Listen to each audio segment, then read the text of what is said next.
And we're live. So, last time on A Crown of Cold Iron, our intrepid heroes had a bit of a setback. Late at night, while Lexi was working above her bar Luz, she discovered, much to her dismay, that her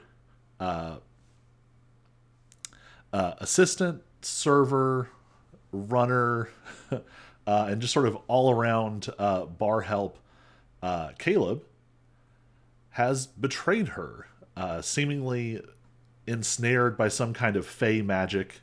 He drove an enchanted silver rapier into her back, leaving her in some kind of catatonic state, spitting light, prismatic sprays of light across the room.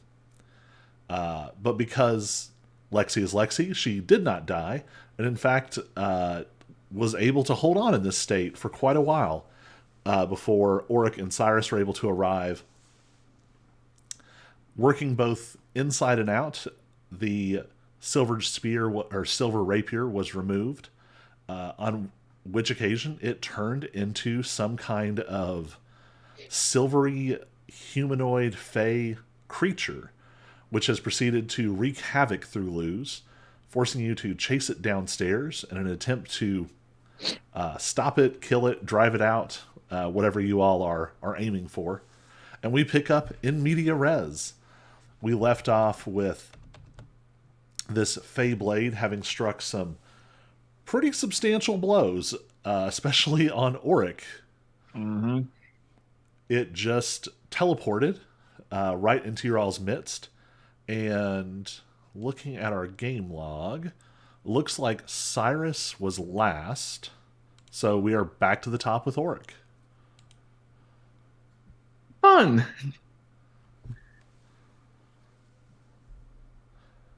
It is blocking the doorway, right? Yes. Okay.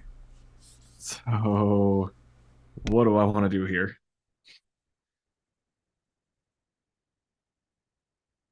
I am going to take the disengage action.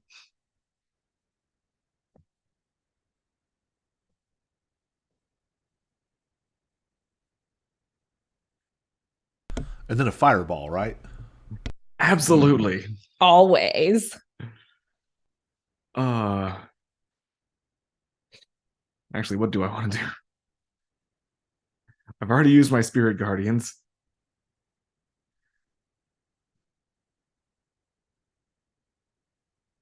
Yeah, that's what I want to do.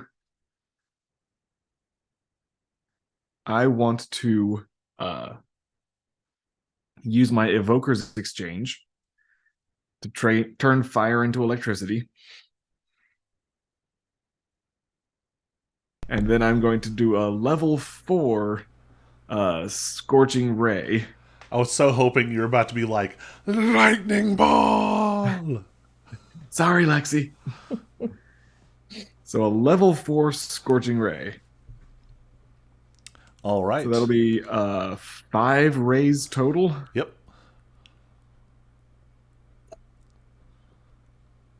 Okay, you can do it that way.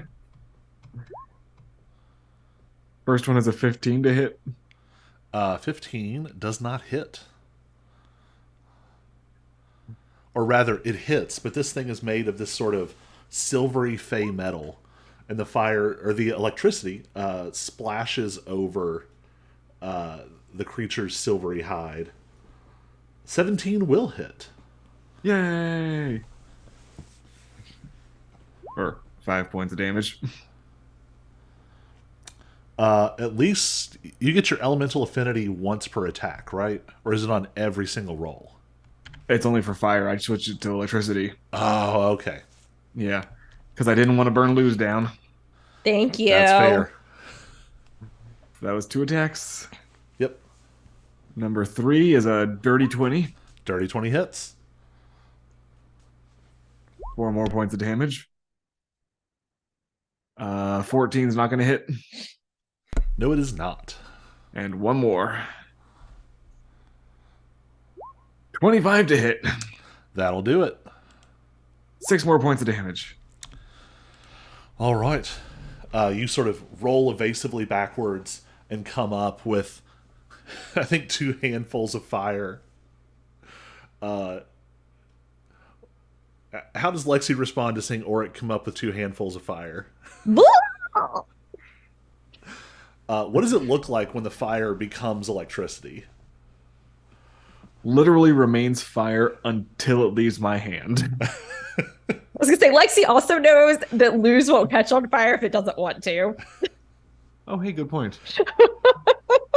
I don't think it would like being lit up with magical fire. Well, too late anyway. But yeah, so this fire sort of twists and crackles into electricity. This thing, it's sort of just its arms flowing out into rapiers, and it manages to sort of like flick 2 of them away, but the other 3 just sending crackling electricity over it. It's actually like causing it to heat up, and there are patches of like viscous silvery metal starting to run off of it, mixed with what is recognizably that sort of opalescent fey blood. It didn't like that. And I'm going to continue moving if I can. All right.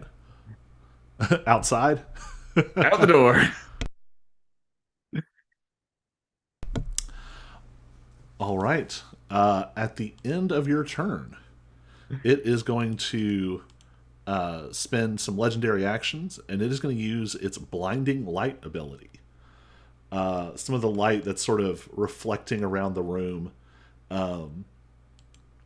sort of focuses around it, and let me pick a light source. We'll use this light source. Oops, nope.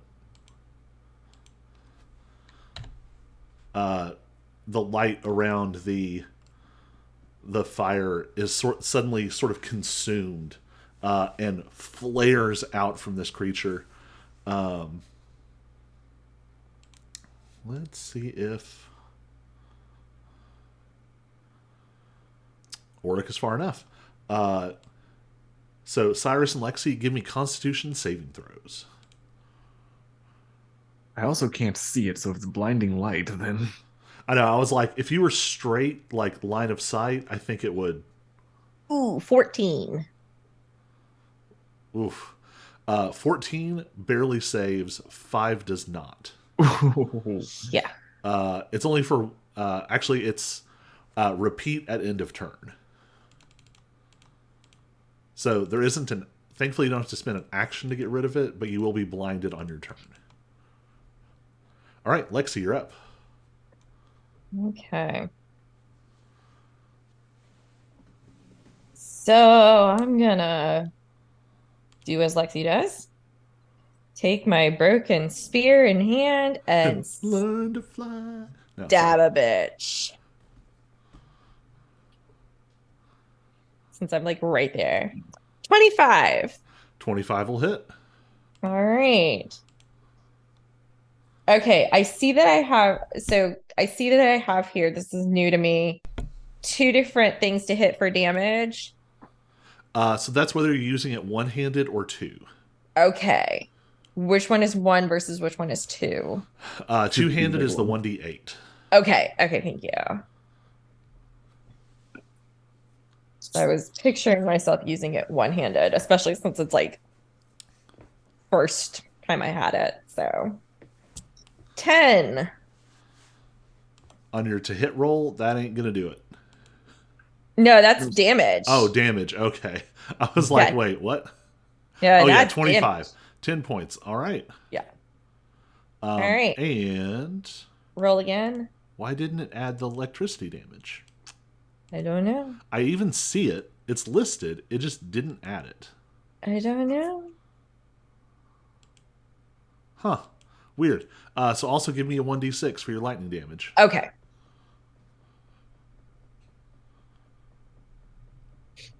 Three points of lightning damage. All right. That is 13 points of damage on that, or 14 points of damage on that hit. All right. And roll my second hit. That's an 18. 18 will hit. Okay. So as you stab out with this sort of broken length of spear, you all see this electricity crackling around it, and almost sort of described by a hole in the electricity, you see the shape of the rest of the spear. And it like flickers just at the edge of sight.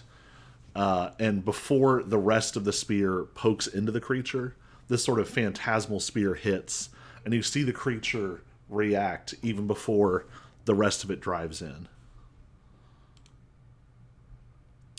And another, go ahead and give me another d6. Okay, so it's 13 points of damage originally, and then adding another d6 is 5. All right. You took a substantial chunk out of it. It does not like this weapon. It does not like what just happened. Yeah, it's probably going to retaliate.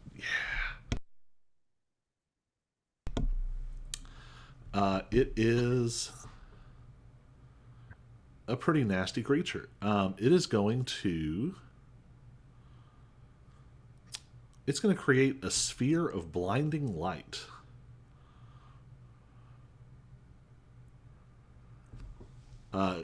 So Cyrus and Lexi, how would this work? There are not rules for blinding light.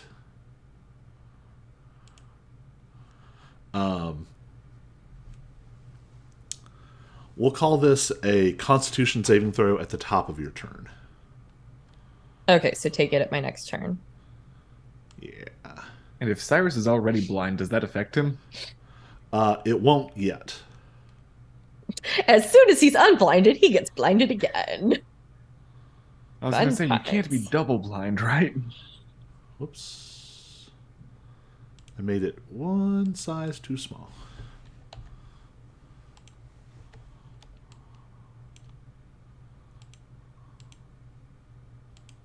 What's in there?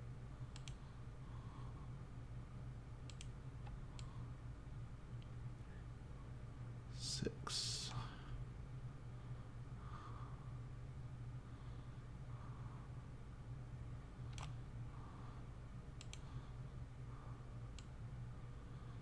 Made it more of an ovoid.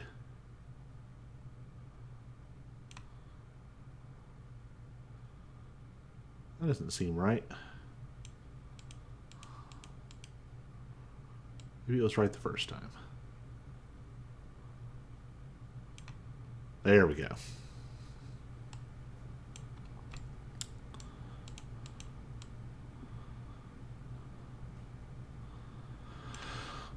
All right. That was spellcasting action. Now it's going to try and stab y'all. Man, come on. I ain't got time for no stabbing One of today. its limbs lashes out. Only a 15 to hit. That will not hit me. And then a 22 against Lexi. That will hit me.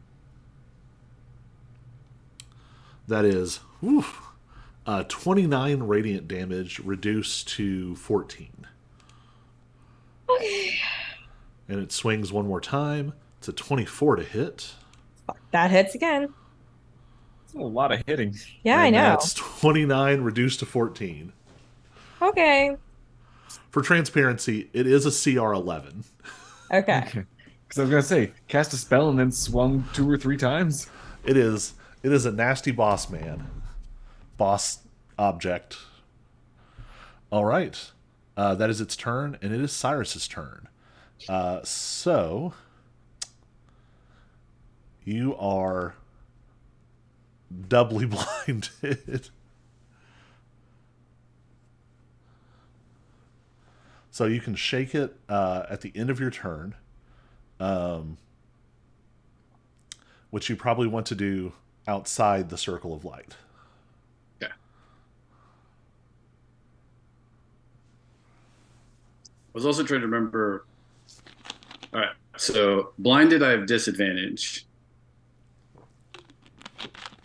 If I steady aim, that would offset and give me a flat roll.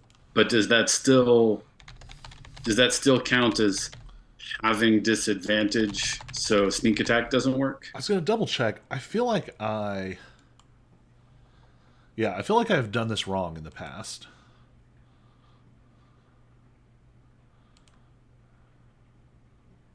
Yes, so you are considered to have neither. So as long as Lexi's there, you can still sneak attack. Okay. But I would also have to steady aim to cancel out the Yes. blindness. Okay. All right. So It's truly like trying to shoot an arrow like standing in the sun. It is so painfully bright here. yeah. Those are some little screws. All right. Which you can pay for. Well, What let me did you think. find? Did you find a toy? So I think what I'm actually going to do is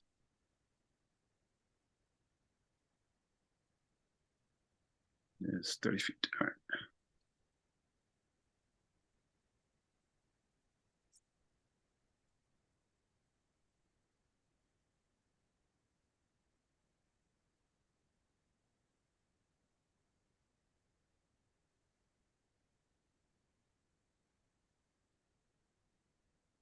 Is this just like a rug?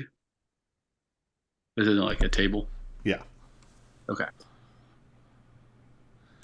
Just nice little, like Persian rug. Yeah. All right. Cyrus is gonna move back here. I can attempt to hide first, right? I could attempt to stealth as a bonus, attempt to hide as a bonus action, and then attack Yes. to try to get advantage. Okay, Yes. cool. We're gonna do that. So that's stealth. Yep.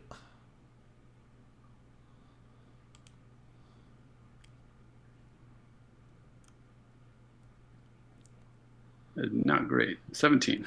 It's okay. Even with a +6, he got a 6 on the die. Okay, So you have advantage to cancel your disadvantage. cool. So yeah, you get to make a flat roll, but you'll get sneak attack since Lexi's there.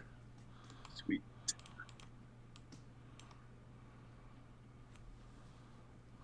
Oh. But probably not with a 14. 14 is not going to do it, unfortunately. All right.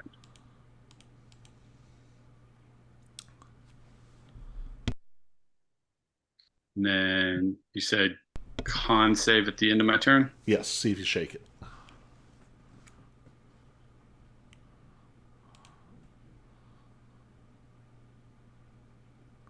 That is not going to do it. So now we have this funny situation where Cyrus can't see the creature and the creature can't see Cyrus. Hey, you know what? This fight has gone entirely Mr. Magoo. All right. This creature is very hurt, but it is also very dangerous. It. You get the impression it knows that it is not going to make it out of here. It's going to burn its one of its legendary actions, and it's going to take another swing at Lexi. God damn it. See if it can complete its mission here. 28 to hit. Yeah, that'll do. Got a 19 on the die. Man, it's gotten a 29 for damage like 3 times in a row, Damn it. which I think is actually a little on the low side. So 29 again. Yes, reduced to 14. Okay. I have 7 health left. And it is Oric's turn. Please kill it. This creature is just... it looks truly like it's bleeding metal and opalescence, except that, the blood doesn't come out of it. The blood is it. It's just, leaking its own essence onto the floor. So I just had an interesting thought. It blinded Cyrus by glowing so brightly, right? Mm-hmm. I have access to fairy fire, which would make it glow even brighter, but would also make it easier to hit. Yep. I'm not going to do that, though. Before I decide what I'm doing, what have I seen and heard since I stepped out the door? Um, in terms of like what's happening inside. Like, if I step around the corner, am I going? Do I think I will be blinded? Um, so give me a perception check. Fair.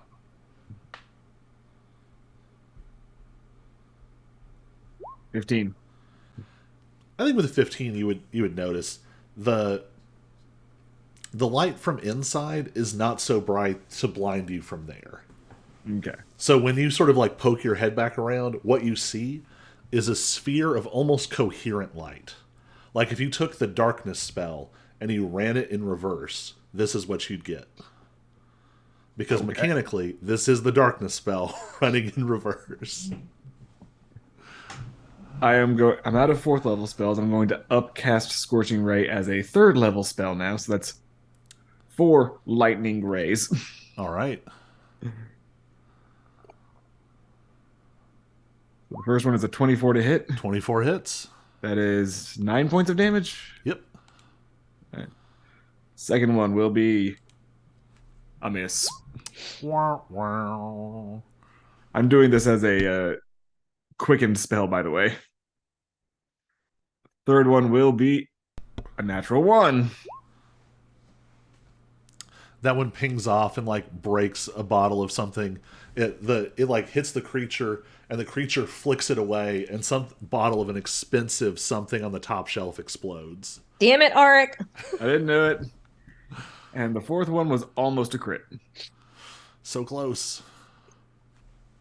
for almost minimum damage. You hate to see it. And then I will yeah. The dice are being interesting to me, so I'm gonna as my action cast Frostbite, so it needs to make a constitution save of 17. All right, let's see how it does. Gets a 25. Alright, then I think I deal no damage because that's a cantrip. Yeah. And step back over again. Yeah, damage dealing cantrips, I don't know. They just or sorry, not damage dealing saving throw cantrips. They're I don't know, there's just something not satisfying about them for some reason. Yeah. And somehow it's different than missing. I don't know why, but anyway, all right, what is it going to do?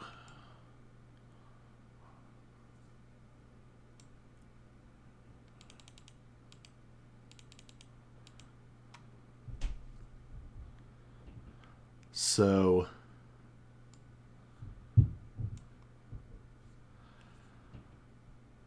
yeah, I think it's going to be a jerk. Um,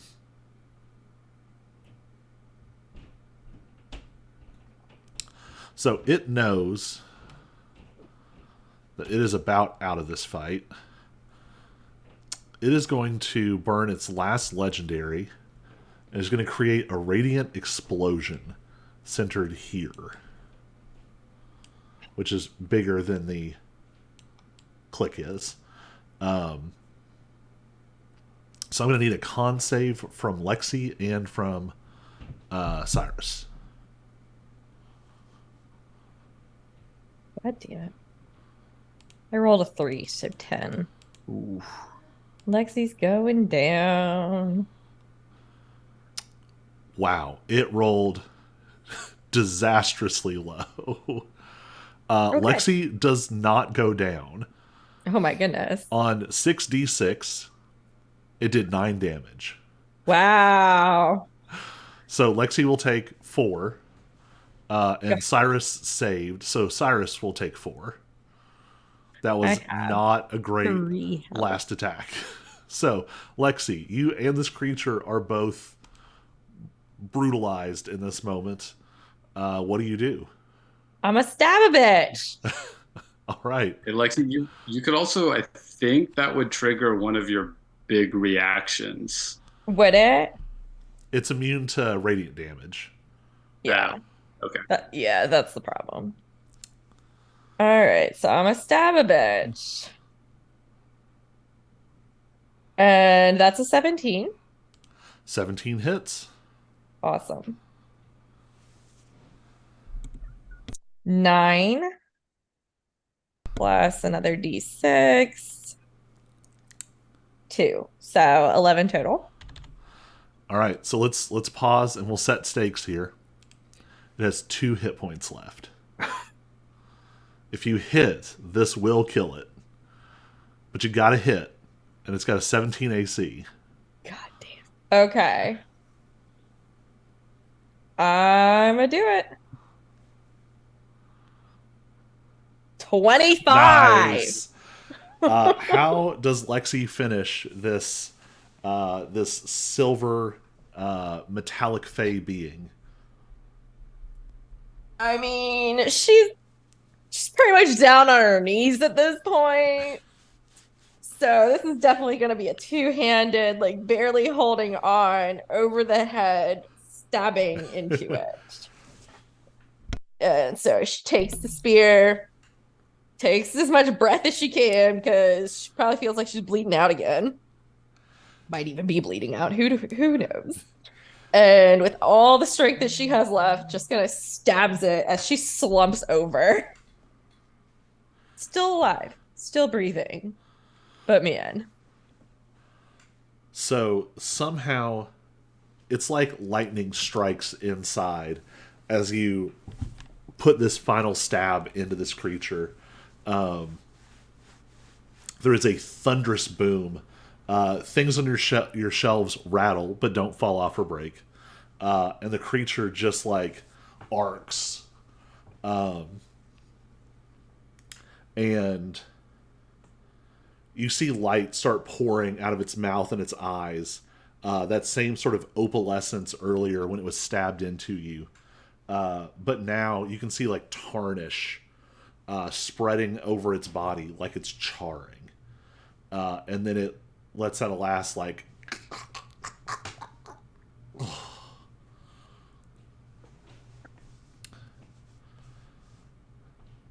near Mead. Corgi lets out a triumphant gurgling.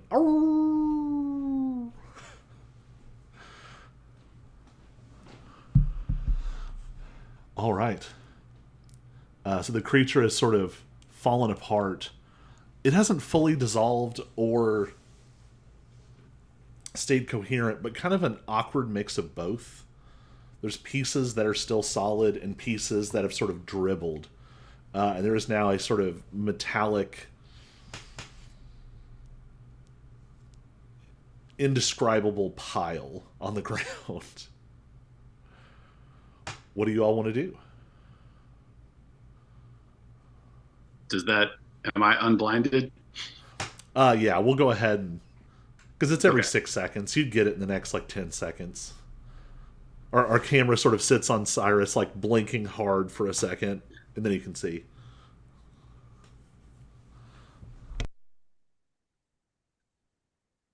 Can I pull out my Arcanist magnifying glass and like try to examine what's left and see if I can learn anything about what kind of magic it had or anything else about it? Yeah, give me an Arcana check, and I think you get advantage on those, or expert. You have expertise on Arcana with the magnifying glass, right? Yeah. That's much smarter than what I was going to do. I was just going to cast Mage Hand and poke it. Sometimes there are things you can only figure out that way. Let's see. I don't think there's a way to do that. You might just have to roll it and then just add your proficiency again. Yeah.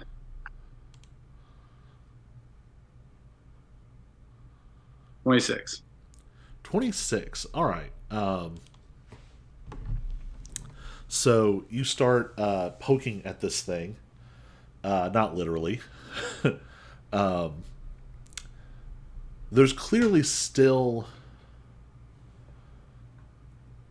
some of the design elements of the rapier carried over into this creature. It is very clearly a manifestation of the same thing. You see the same writing on its surface.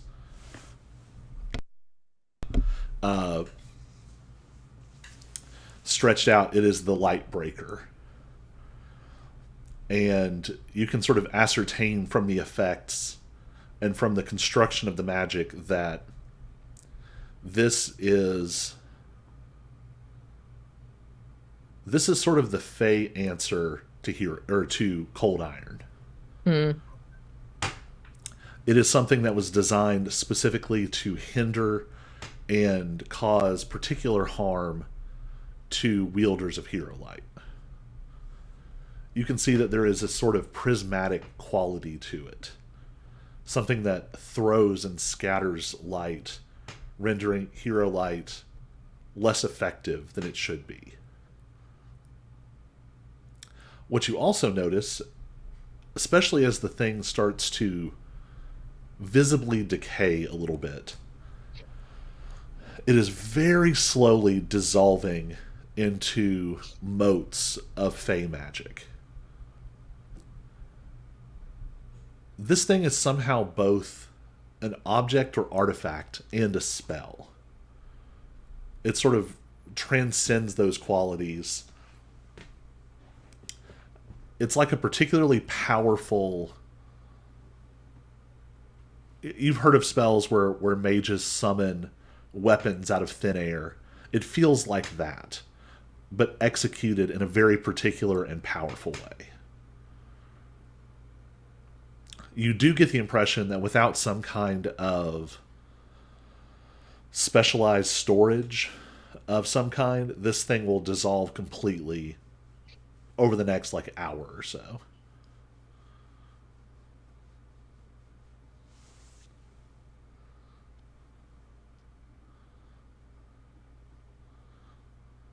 Layla. I'll say, and I think we determined, so Craig is here, and he called Archie, and Archie called you all.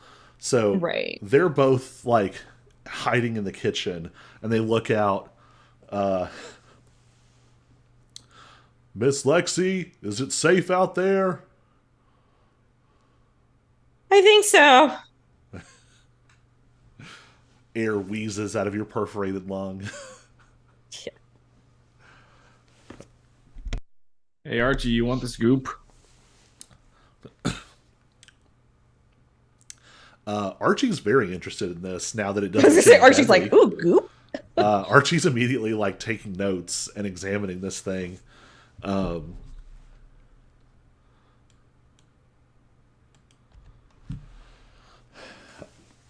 So that's happening. Do you actually want to call Vela? I mean, I just wanted to call a Blackthorn. Let's shoot. You've already got one there. Because like you said, unless it's got specialized storage, it's gonna disappear. So, y'all want this? Y'all want it? Come and get it. So just for fun, Auric, give me an intelligence check. Ruh-roh.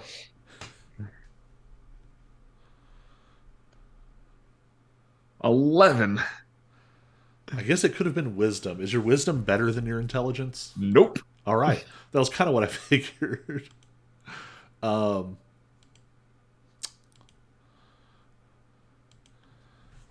Yeah, you just sort of bulldoze through this thought process. It's just weird magic goop. Here's a wizard. So Archie is taking notes, taking pictures with his phone. He borrows... Do you think Lexi would have mason jars somewhere? Oh, probably. He borrows a little mason jar and with a very sharp, almost like a little scalpel knife, he chisels some runes into it and gloops up a big jar full and seals it and marks the top of it. If you'd like, he could do that for the rest of it too. Do y'all want to have samples of this for the future? Sure. Might as well collect what we've got. I think he manages to get about four jars of this stuff. Okay. He's going to take one for ongoing study. So you now have 3 jars of Fey magic metal goop. I'm sure this won't come to bite us. It's not staying in my house. And then things went Terminator 2. I prestidigitate some, clean it up. Oh, that's an interesting question. It's going to roll a saving throw against your prestidigitation. It is not alive per se, but it's still like a powerful magical substance. It only gets a 12. You're able to kind of it's slow. It's not like just like cleaning up like a beer spill or something. It's almost more like, magically speaking, it's like you're scraping long hardened gum off the bottom of something. It's just way tougher than it seems like it should be. Makes sense. So Archie has a sample. What do y'all want to do now? Heal. Yeah.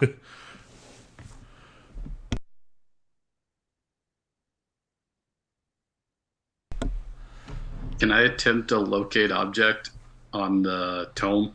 Yeah.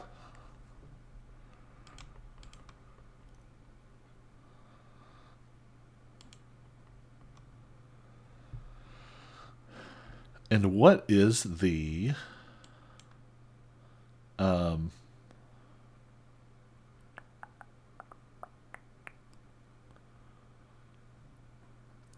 I still never made that item? It's 1,000 feet. No, This is still haven't this got is the that running far. joke of this campaign now, is I am never going to remember to make this item.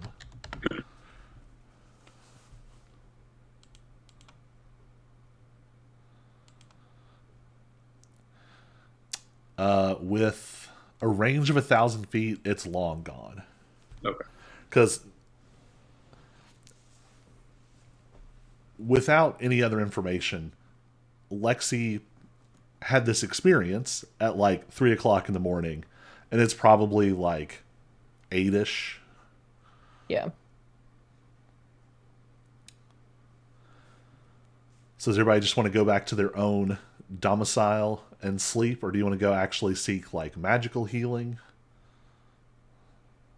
Um, yeah, I probably want to do magical healing at this point. Although sleep might also be good, Sleep would also be good. especially since I was, you know, interrupted, didn't really get any sleep. That's right. Take a level of exhaustion. No, that would be I'd be the dead. worst.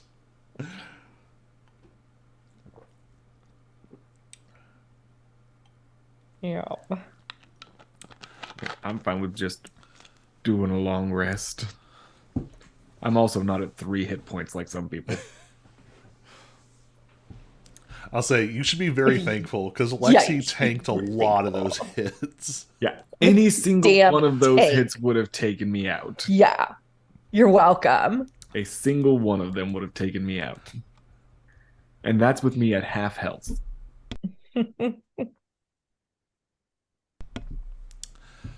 All right, so we'll go ahead and fast forward. You all go and basically take a nap. Although I guess Cyrus is fine. So Cyrus, if you want to go do something else, while We can start with the to-do list. He's like, yeah. Auric can regain spell slots, and Lexi can regain blood. Yeah. I'm gonna need a blood transfusion. I think Cyrus might take another crack at trying to figure out how to open Lambton's bag. Yeah. So you are you just sort of looking at it on your own? I guess what I'm saying is there any help you want to get, or is there anything you want to?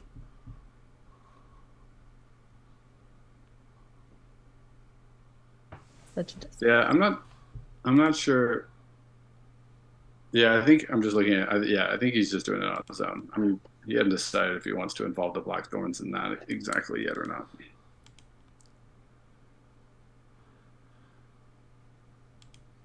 All right. In that case, let me double check the wording.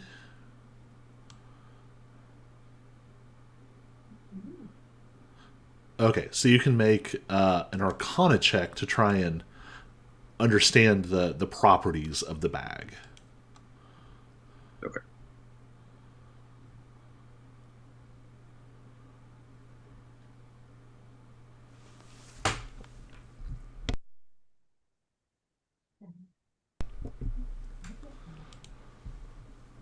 Could this be anything I could use the magnifying glass with, or just the Yeah, I think so. This is the properties of a magic item.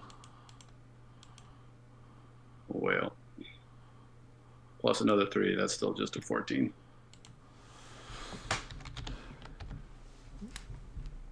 So with a 14,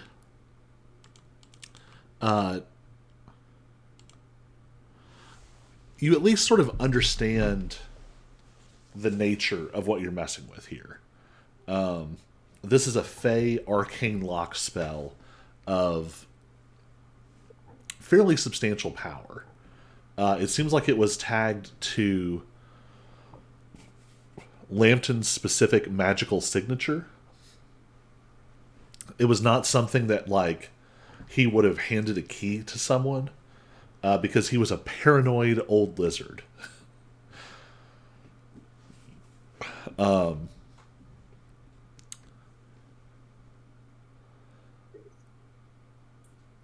So, with that information in hand, you can basically continue to do sort of the equivalent of arcane lockpicking, trying to like subtly and carefully figure out sort of the exact magical combination that you can fake to open it. Or you could perhaps find someone who can kind of brute strength it open. Because even though it's powerful and it's made with Lambton's magic, it's not made with all of Lambton's magic. It's not like he set all of his will to holding this bag shut. Yeah. So a sufficiently strong magical hammer might be able to just smash it open. Metaphorical hammer, not literal hammer. Lexi, bring the brewer's mallet. You open a black hole, everyone dies. Yeah. That might actually be true. I don't know that I've worked out exactly how the brewer's mallet produces alcohol. It might be storing it in an extra dimensional space. Of course, now that I have the dog, maybe, the dog produces it. This is true. I don't want to think about that. The hound. The I'll hound take it. and the Cyrus staff. will take it trying to pick it. Sure. So go ahead and just give me a regular Arcana check. Okay. And I'll let you say if there's anything you want to do sort of in the process of this.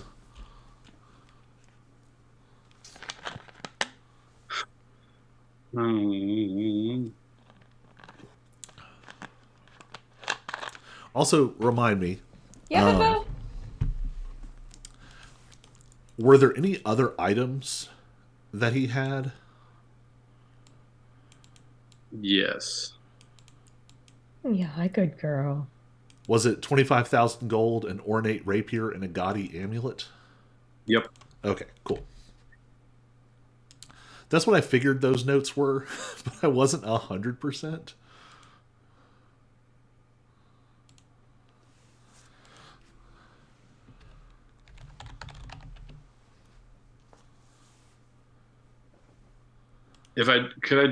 Would having detect magic active help? Like, I think so. yeah. It'll let you kind of see what you're doing in a way that you just wouldn't be able to with mundane sight. Yeah. Yeah. So I think so Cyrus will open up detect magic and attempt So to. I think with Detect Magic, what this is going to do for you is if you screw up, it's not going to explode.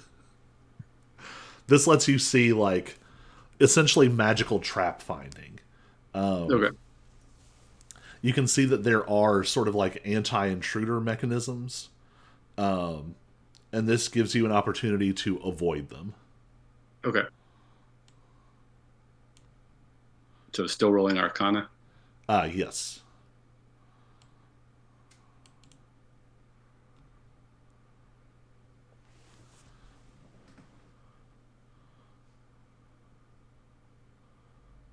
Dirty 20.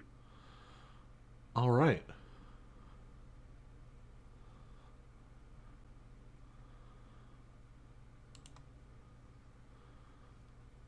With a dirty 20.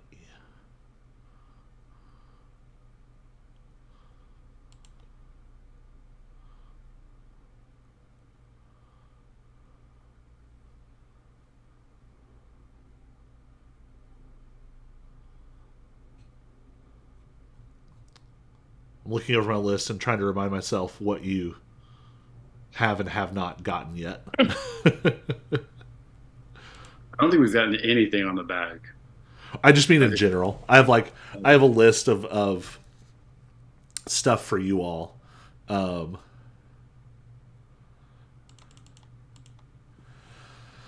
so I think on a 20, you get.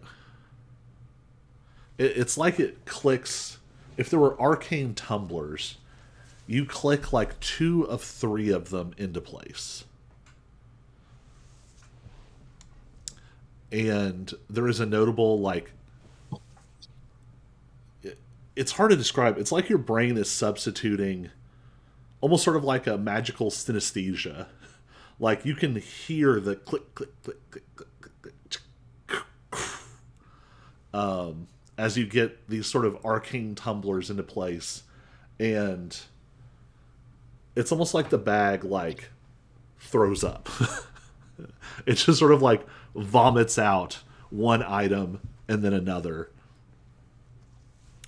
Um,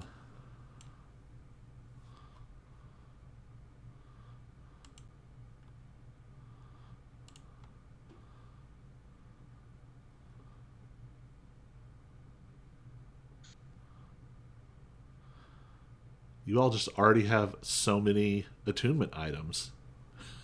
Yep.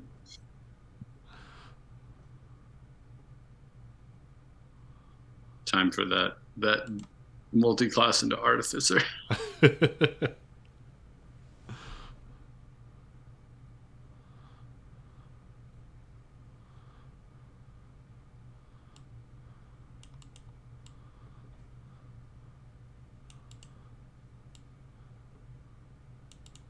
This makes sense. Oh no, that's something else.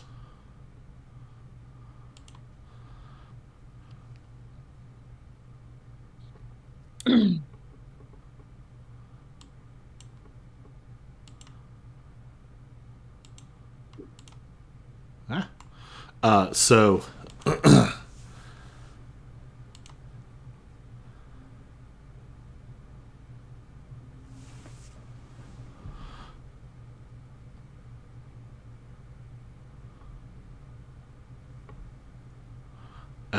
okay.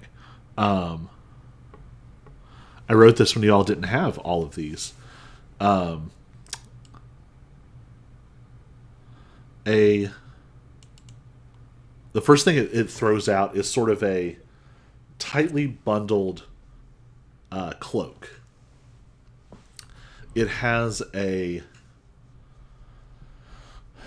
sort of shimmering quality to it. Almost to the point where, as you sort of handle it, it's like the material is sort of loose. And I don't just mean like it comes. It's not like it's woven badly. It's almost like it's made of sort of like airy. you might think of it almost like Play-Doh, where like it sort of reshapes and rejoins and flows together sort of effortlessly. So there's this sort of diaphanous cloak. And the other item it spits out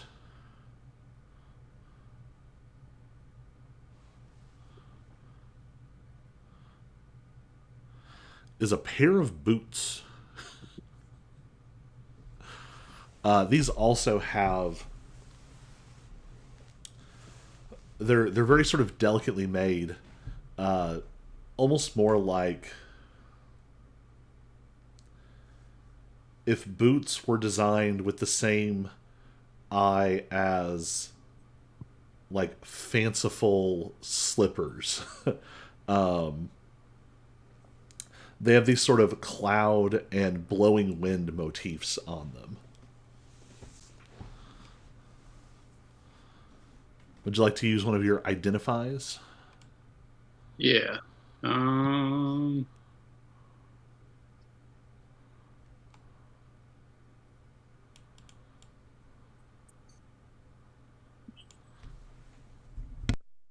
Well, let's see. While I've got detect magic up, did we? I want to just double check if we determined if the amulet and the rapier are also magical or just fancy. They are both magical. Okay.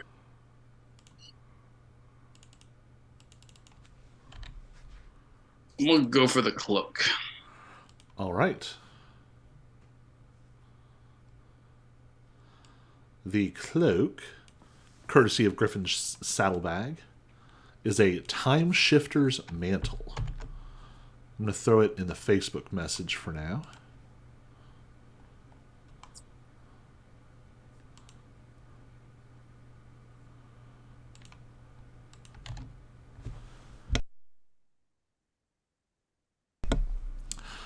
So it is rare. It does not require attunement. When you take damage from a creature within 5 feet of you while you're wearing this cloak, you can use your reaction to cause time to briefly warp. When you do, you can immediately move up to half your speed without provoking opportunity attacks, and the attacking creature's speed is reduced to 0 until the start of its next turn. Once this property of the cloak has been used, it can't be used again until the following dawn. What I'll also tell you is this doesn't have to just be a cloak. Part of the strangeness of it, you could sort of mold it down as like a sleeve. You could sort of tangle it up as a scarf.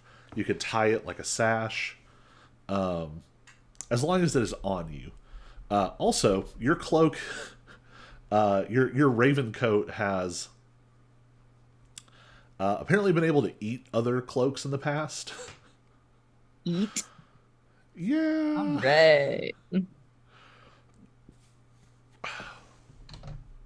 So you have, this is my note for future Colby.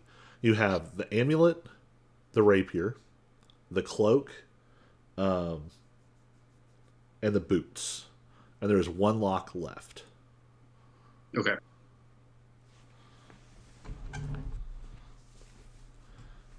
All right. So Cyrus sort of this is sort of a montage of Cyrus like examining this and like messing with the arcane intricacies of this bag. We see Lexi getting a full night's rest with your new. Did you sleep here or go home? Probably went home. I think this mead hound insists on going with you. Okay. So unless you specifically move it somewhere else, it will curl up like on your bed, but like at the very end of the bed. Yep. And every time there's a sound, its little like goopy, almost transparent eye flips open with like a blorch sound, and it looks around. It's like, and then goes back to sleep. When it snores, but the air doesn't come out its mouth. When it snores, bubbles come up and like pop out of the top of its head very gently.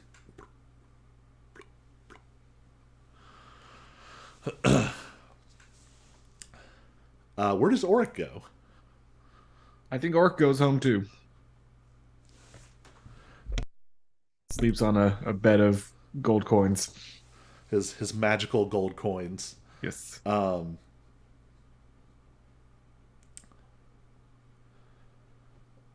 Not that this is necessarily a something that is a huge change, but I think as Oric is sleeping, our sort of third party omniscient narrator sort of looks down, and we can see Oric is sucking in like a nearly visible amount of magic while he sleeps. Um, there's that sort of swirl of fey magic, of fire, of dragons that just sort of is ambiently absorbed from the world.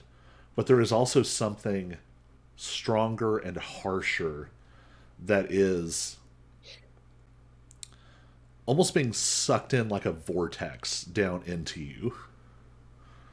And I think as you sleep, you flicker a little sometimes from human to dragonborn and back.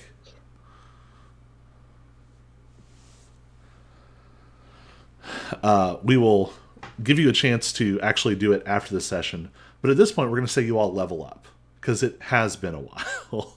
Yeah. You haven't had a like a big story, singular story thing that you've accomplished, but you've moved a lot of small beats a lot. So if you want to start plugging those in, I know there's not that much at level 9, or are you all up to 9? Is that the next move? Yeah, I think so. Yes. So you can go ahead and click that and maybe figure out spells and stuff later. But you all level up to 9, get a full rest. Lose does not open while you are home. Archie kind of timidly stands guard. And by stand guard, he like sits at the bar and very slowly sips something that Craig made for him. And Craig kind of tries to gently clean up a little bit around the chaos. Yeah. So you get a full rest, full health, level 9. Lots of little threads to pull at. What are y'all interested in pursuing next? There had been talk of reporting the portal to someone or getting more information. Obviously, Caleb is in the wind now.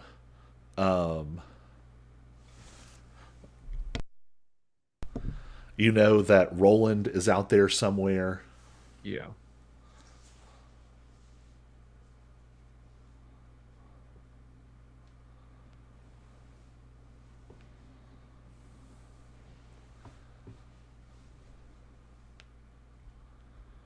I forget, did we didn't want to officially report the portal, did we? We just kind of wanted it to be made known in under channels, right? I'm trying to remember. So I think we did parse out options. You definitely know, like, you could storm into a Queensboro public office and make it an international incident immediately, Right. an interdimensional incident. And then there's all kinds of layers down from there. You could call in the Blackthorns. You could go loop in Maine.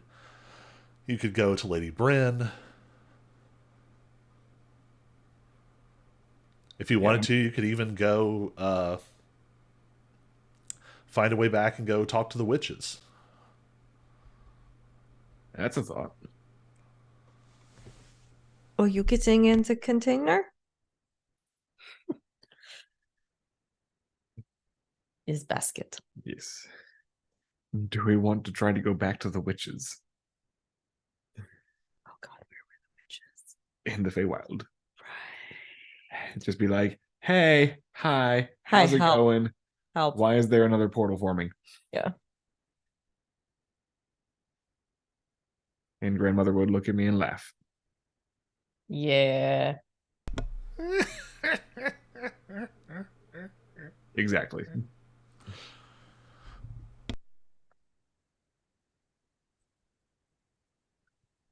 Yeah, I mean, I feel like I was leaning either Blackthorns or maybe actually Lady Bryn, just knowing that like it seems like the Fae have kind of had a rough they've kind of had a rough go of it, and so maybe telling them first, Mhm. PR-wise, so telling them first they could like try to handle it without it blowing up. Right.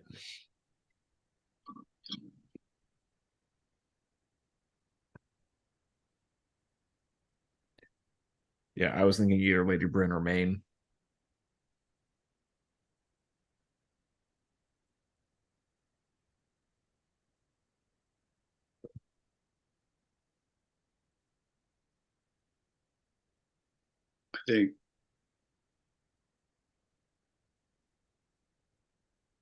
I think Cyrus might first try doing a NBI rundown on Caleb, Mm. Yeah, that might not be a bad idea. see if he can figure out what happened and where he might be.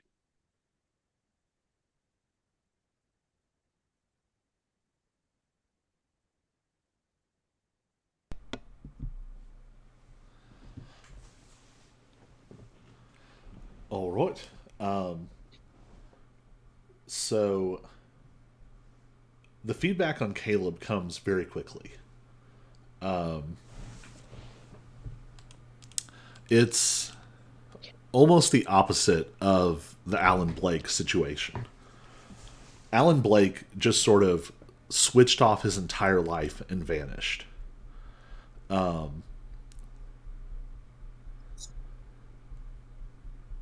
Caleb, over the last, 3 or 4 hours, has shown up all over town. What you immediately get sent is like dozens of security camera clips, and what you notice is they don't sync up in ways that make sense. Caleb doesn't look well. I don't even make you roll for it. So, actually, I guess none of you saw him. Not for real. Not really, no. No. So, as you think back, when you first met Caleb, Caleb was scrawny. In fact, the first time that we saw Caleb in this entire campaign, he struggled to throw a garbage bag into a dumpster. Mm-hmm. It might have been like the third thing that happened in the whole campaign. Over the last 3 or 4 months, Caleb looks like he's put on 30 or 40 pounds of muscle. Mm. Going from like gawky, awkward, skinny. And he never quite shed that awkward energy. And it almost made you miss the fact that, like, He bulked up. well, he didn't just bulk up, but it's hard to tell if he physically changed or if something about the aura he projected changed. That line of physicality, personality, and je ne sais quoi is very blurry. When Caleb walks down the street in some of these, even at like 6:30 in the morning, people on their way to work, like otherwise very professional people in a hurry, like stop and stare as he goes by. You see a lot of rubbernecking. You see a couple of people like walk into things. Um, but you also see that this isn't consistent. Like in one of the clips, this is happening, and in another, he is stumbling and reeling. And you can see that there are these sort of cascades of magic that almost accompany like different skin tones. And you remember seeing something like this in Alan Blake, but this seems to be at a whole other level. Alan Blake looked patchwork. He looked visibly unwell in this transformation, but it seems to come and go in fits. But sometimes Caleb goes around a corner, and as best you can tell, shows up again on the other side of town. I will have you make an Arcana check for me. See if you can, or we'll call it investigation. See if you can puzzle something out.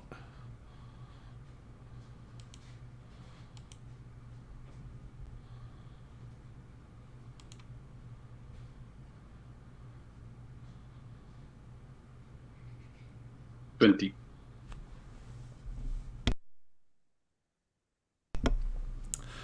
With a 20, you're able to sort of do the math. I think that it sort of starts from the middle and works back. You watch the videos in order, and you start to notice the gaps. Where it seems like Caleb suddenly covers more distance than he should be. And then you go back and realize it starts in the very first video.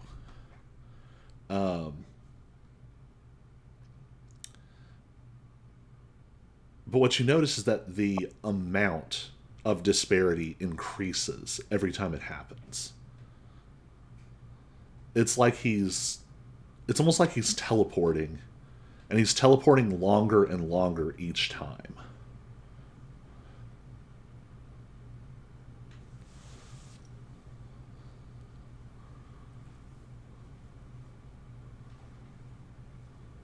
Okay.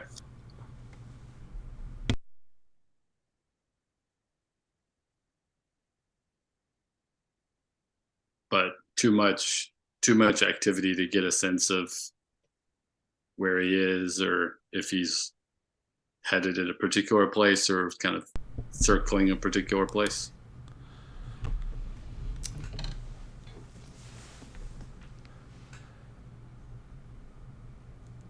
With the 20,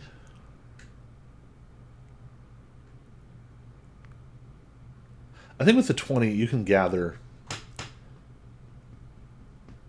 his locations here in the city don't seem to have a pattern. But you've already noticed that his jumps are getting longer.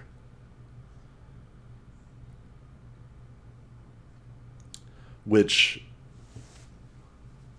seems to suggest that he's building up to something.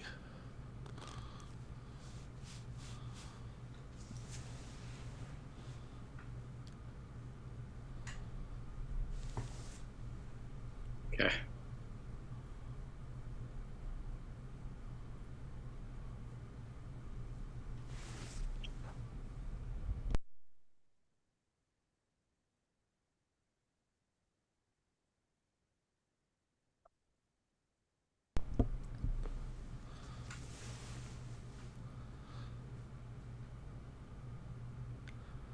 I don't know what else to, I don't know what else to do with that.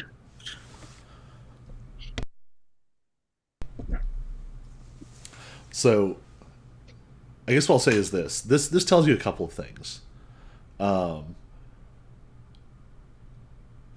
It's going to be hard to lock him down just chasing straight after him. But you do have a variety of resources available to you. If you want to go after him, it's possible that you might be able to get assistance in locking him down. What you also realize is that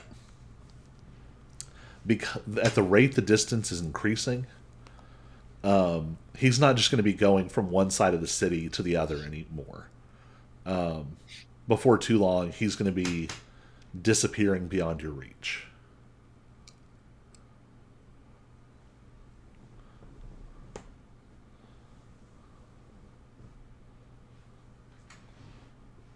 Okay.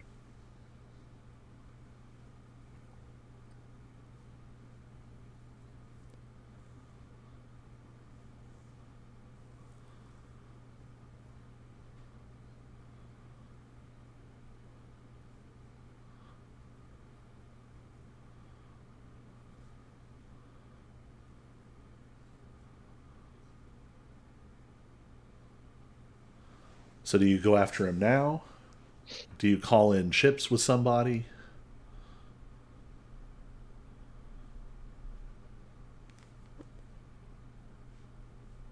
We got too many irons, and I don't understand how to how to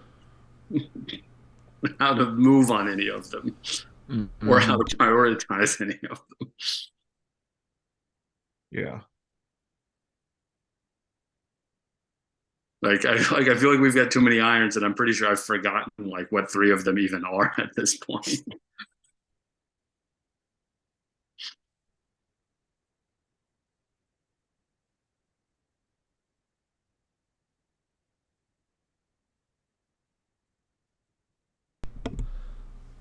So with that in mind, uh, what iron would you like to grab? It feels like a good metaphor for a lot of these situations.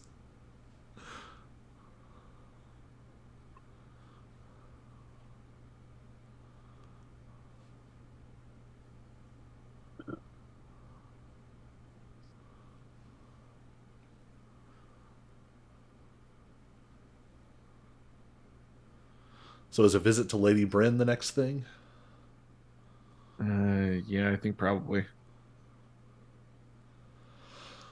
All right. Do you want to meet her in the office? Do you want to try and meet her somewhere else? What's the vibe of this meeting? Uh, oh, hey, how's it going? Haven't seen you in a long time. How are the kids? By the way, there's a portal.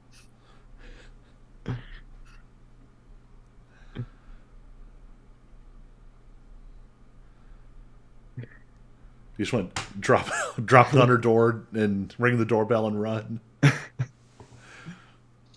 Oh,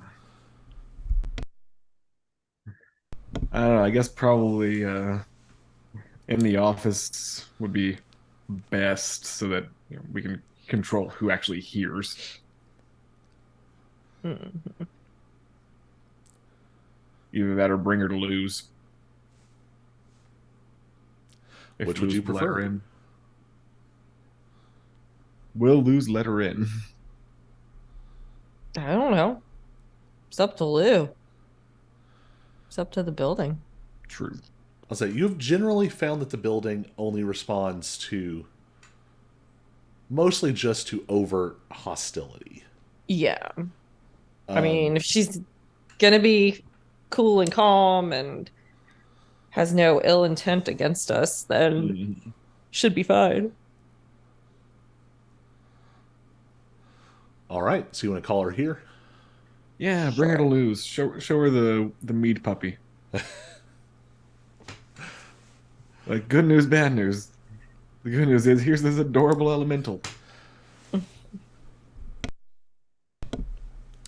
All right. So it takes almost no time at all. Um, the staff of the office know you all at this point. Now they are not always happy when you call because usually something bad happens. But Moontree is able to sort of intuit from your tone and your choice of words that this is something dire. Lady Bryn appears like magically quickly, If you were watching outside, you would have just seen her like appear in a burst of glittering fey magic from a corner about half a block away. She immediately comes in. Uh, it's probably so you had an 8 hour rest. It's probably like mid-ish afternoon. Bar is still empty. Would you have asked Archie and Craig to leave? Mm, yeah, well, Archie would probably be gone anyway with his vial of stuff. That's true. He Yeah. did probably duck out. He probably left once you all came back because he was kind of Craig was nervous to be by himself. Right. I think Craig also excuses himself because he's been there for like 12 hours now. Right. Yeah. We're not paying you overtime. Get out of here. So you all are able to sort of set yourself up. Uh, we'll say you pick one of like the large booths for this, so you have enough seats for everybody. Lock the door behind her. There is a moment of distraction as the mead elemental jumps up in her lap. It seems to genuinely like her, and she's just delighted. She doesn't even get hung up on the fact that it's like a weird, like alcohol based elemental creature. Oric, you would know pets and fairy get weird. Mhm. This is not even like top 50. You remember the like the elk with antlers made of hands that you passed in the Yes. boat going down the weir. So she's delighted. She sort of pets at it for a second and says, "Huh, what kind of magic is this?" Beer Sol? It's Beersall adjacent. I mean, obviously you can feel the sort of nature of alcohol and the magic, but it's a different sort of source. Hmm. And it just licks her face. Basically. So what do you tell her? I think we open up, or I open up with, uh, are you familiar with the notion of naturally occurring gates? She immediately goes pale. She's smart. She knows that this is not going to be like, we were just wondering. She's like, Hypothetically speaking. where's the gate? Well, it's not there yet.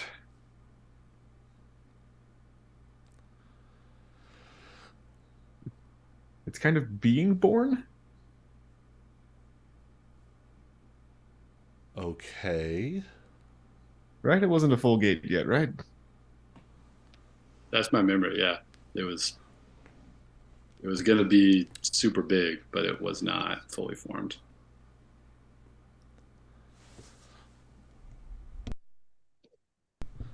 Okay, so you've caught it early ish. And where's it going to be? Uh, Little Sylvain. Sylvain. I mean, I suppose that makes sense. Okay, what's. It's not great, but you all and I know unofficially that this happens.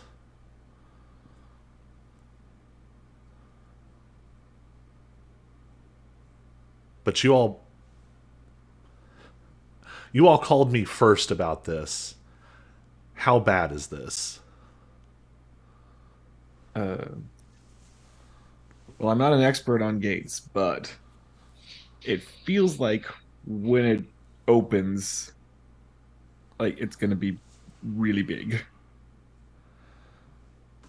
How big is big? Like person sized? Like bigger than the current main only official gate. Her eyes go so wide that they actually lose the illusion of human pupils. And for a second her eyes just like the iris, the pupil together, they like dissolve and her eyes go huge and flickering opalescent for a second, and then she like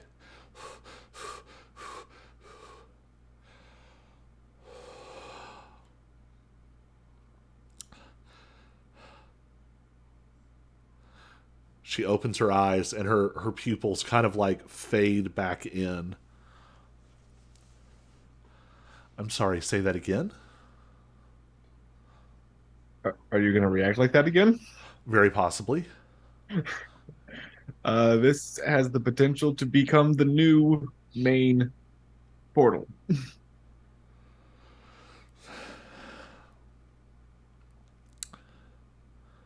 There's like 12 different ways that's not possible.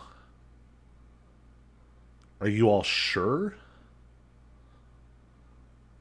Um, It's certainly behaving that way.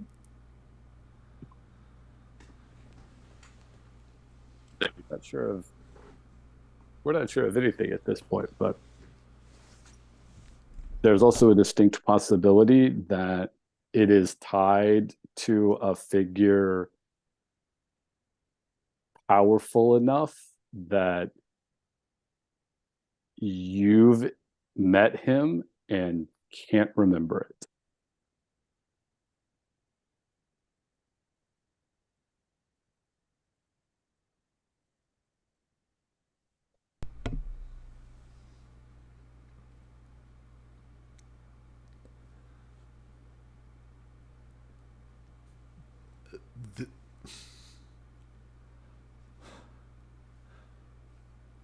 This is bad.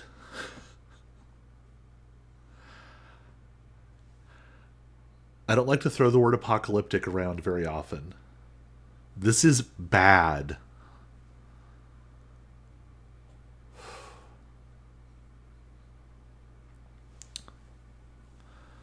It took it took the highest echelons of the three Fey courts to reopen a previous well tread tear between the worlds to create the main portal. And it still takes energy every day to sustain it.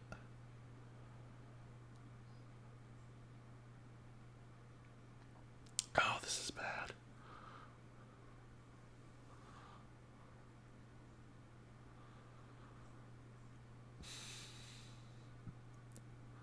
So I see why we're meeting here. Yeah. What do you all want to try to do about it?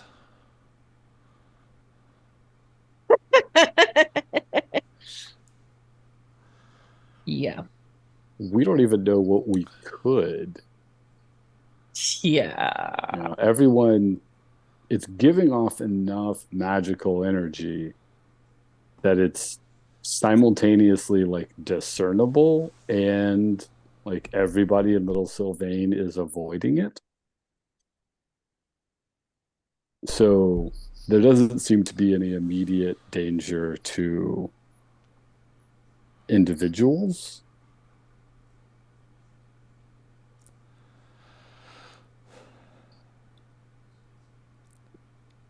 So, to give you an understanding of the scale of responses possible, I assume you don't want human Arlant authorities handling this themselves. So, we'll take that off the table. Yeah. Yeah. They're not going to know what to do with this.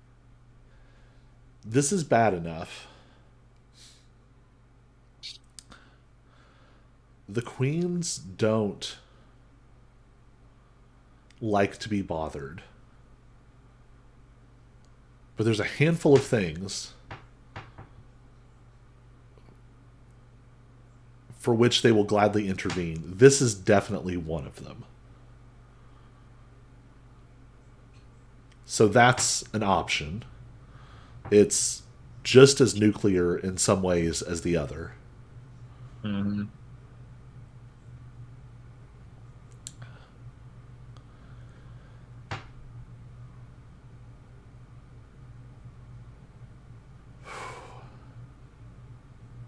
Is there any way for us to get a clearer sense of who's causing it, what's causing it, whether it's like is there such thing as a good outcome for the portal? Like, No.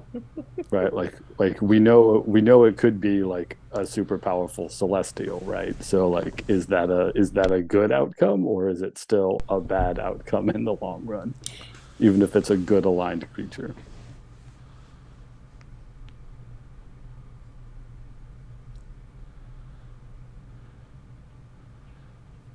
So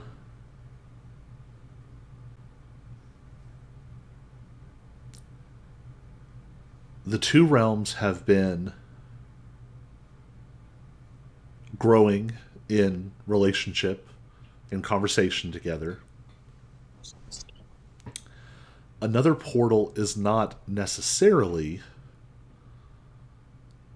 the worst thing that could happen.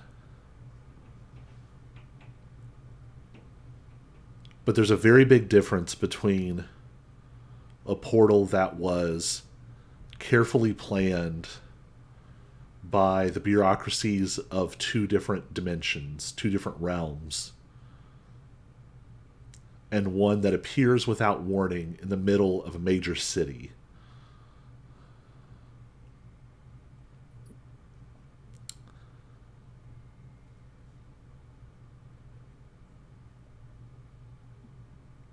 So, yes, the question remains, what is trying to pass through and in which direction? Mm-hmm. I have an idea of what and why, and I don't like it.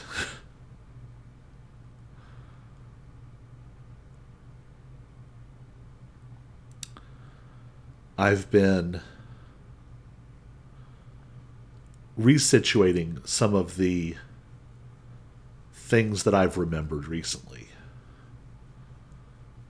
trying to sort of parse through what was sealed away.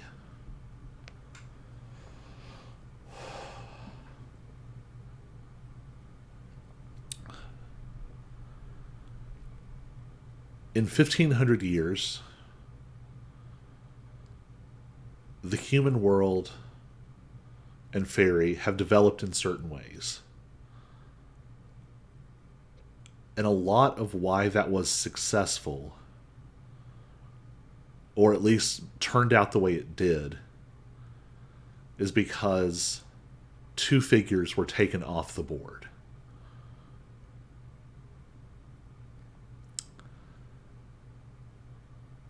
My concern is that conscious or subconsciously, this is one of the figures returning to the story, and I have no idea what will happen after that. What two figures are you thinking of? I'm gonna go to the bathroom now. Ah. The let me pull up the title real quick because she wouldn't say the name or the other title.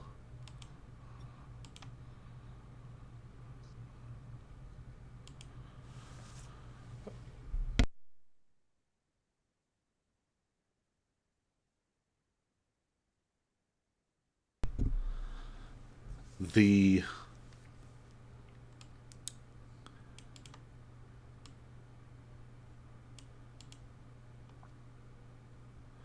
I actually don't have another title for him. That's a failure. Quick, make up one. Well, the queens remained on the board, but checkmate, double checkmate. Um, I'm trying. I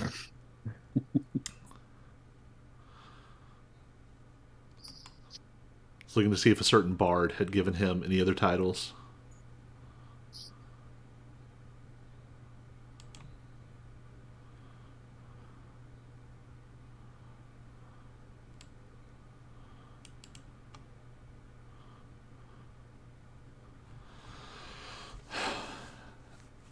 The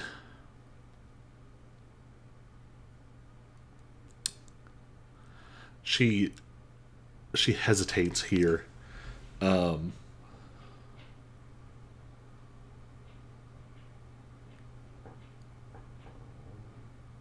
we'll just call him the king. King of what? Rock and roll. Warm. The season between spring and fall. Oh, that one. Beach King. Yeah. The Beach King. You watch her die inside as you call Oberon Lord of Summer the Beach King. I And cast minor illusion to give her a pair of sunglasses. she just says, "Sure." Okay. If it works, don't knock it. If you can't say what it is, then, The Scottish play, you just got to do what you got to do, man. He might be the beach king, but he's a drama queen. they single-handedly stopped the war, and not just the few decades of open conflict, but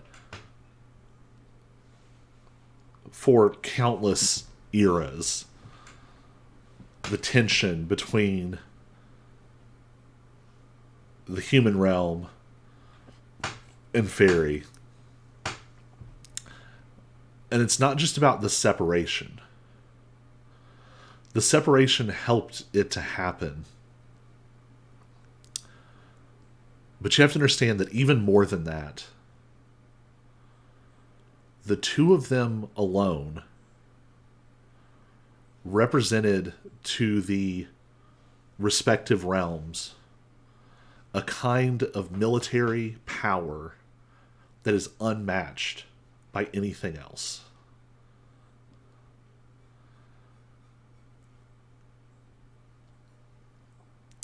It's Making sure Rachel is on the same page, not Lexi, because I'm sure Lexi knows what's going on. The other king we're talking about is Bronn the Raven King. Yep. Yes. Okay. It me. Okay. Because I was totally just gonna okay, wait, we're not talking about the other one, which so okay, continue. If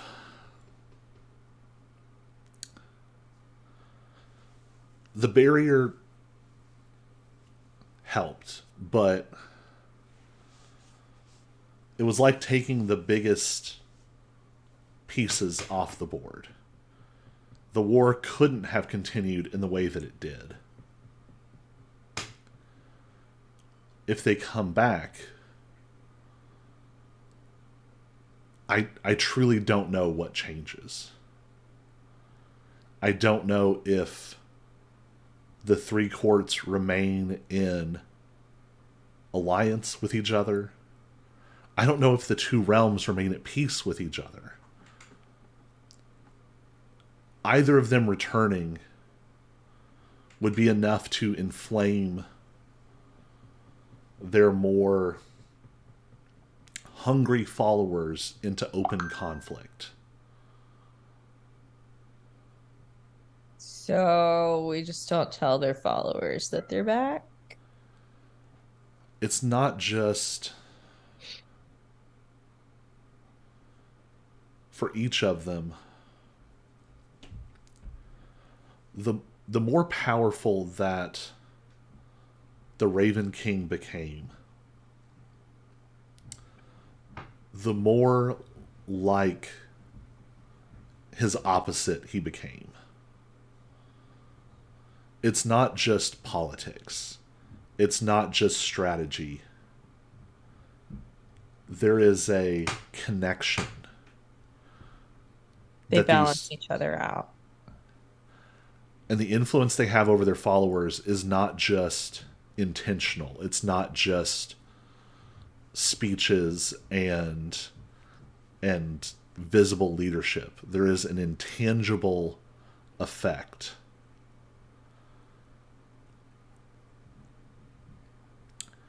If the gate opens, I'm less afraid of what comes out into this world and more afraid of who might step through to the other side.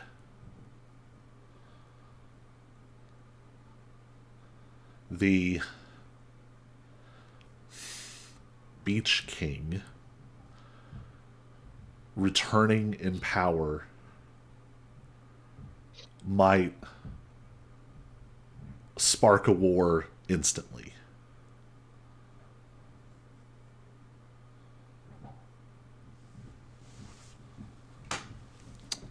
And on that note, we're going to close with another of our brief little asides. This one's very short. We see a young man with sort of refined, sort of charismatic features, enough that some of the people closer to his visible age that walk by kind of stop and he sits with a massive dog on top of his feet on a bench in a beautiful park. There are splashes of colorful light pouring out over this grassy area as it reflects off and in and through a large building behind him. An older human man with sort of silver gray hair and deep smile lines around his mouth and his eyes sits beside this young man. And the two of them immediately start talking as if resuming an old conversation. The dog contentedly chewing his way through an entire to-go clamshell container filled with hot dogs. And See what you guys do, man. we watch as the sunlight, as the sun sets, we watch the light sort of dancing in colorful patterns as these two talk and stare off at the dusk.